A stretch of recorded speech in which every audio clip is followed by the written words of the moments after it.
May nagsabi sa akin, bubut ko no? Oh. Para daw, wala ka ba napapansin sa PBA? Wala na nag-o-oversee. Wala na. Para may internal agreement among the governors na wala na mag-o-oversee. So ngayon, parang lumalabas, you're at the mercy of your mother team. Ganun na ngayon. Wala na. Wala kang magagawa. Ganun talaga. Sumabay ka na sa kung ano man. So, sa isang player, build a good relationship. Correct. With your team. Pwede namang wala kang playtime. Paalam ka ng maayos. So, baka ito yung natin. Option 1, ayaw mo dito. Sige, lagay ka namin dito. Yun, sabay ka na lang sa flow. Yes. Diba? Para at least kahit papano, mag-part ways pa naman kayo, nandun pa rin yung relation. Correct.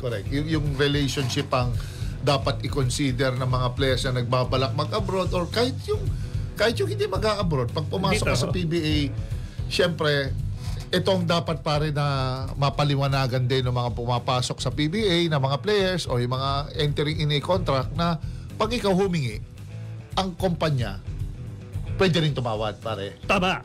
At pag tumawad, yun ang negotiation. You have to meet somewhere. Hindi pwedeng ipipilit mo yung gusto mo.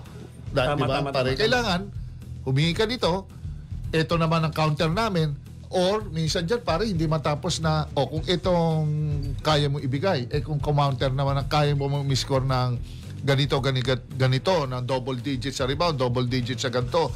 At pag hindi tayo umabot sa semifinals ng ganito, ng ganyan, ano ka na, i-release ka namin o ganito. Diba? Ika-counter They have the right to counter.